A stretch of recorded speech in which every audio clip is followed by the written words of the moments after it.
अतिवृष्टीच्या कचाट्यात सापडलेल्या महाराष्ट्रातील शेतकऱ्यांना सर्वतोपरी सहकार्य करण्याचे आश्वासन पंतप्रधान नरेंद्र मोदी यांनी दिले असल्याची माहिती मुख्यमंत्री देवेंद्र फडणवीस यांनी शुक्रवारी दिली. पुरामुळे झालेल्या नुकसानीचा आढावा घेऊन महाराष्ट्र सरकार लवकरच त्याचा अहवाल केंद्राला पाठवणार आहे.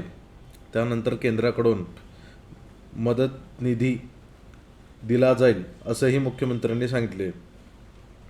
मुख्यमंत्री फडणवीस यांनी शुक्रवारी पंतप्रधान मोदी यांची भेट घेतली आणि महाराष्ट्रातील पाऊस, पूरस्थिती आणि त्यातून शेतकऱ्यांच्या झालेल्या नुकसानीची माहिती दिली. यावेळी मुख्यमंत्री आणि दोन्ही उपमुख्यमंत्र्यांची स्वाक्षरी असलेले भरीव मदतसाठीचे निवेदनसुद्धा पंतप्रधानांना देण्यात आले.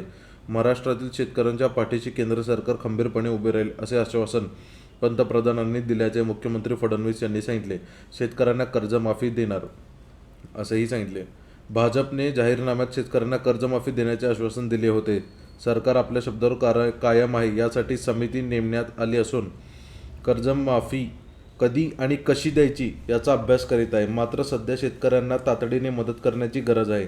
सरकार यावर काम करीत आहे, असेही मुख्यमंत्र्यांनी सांगितले.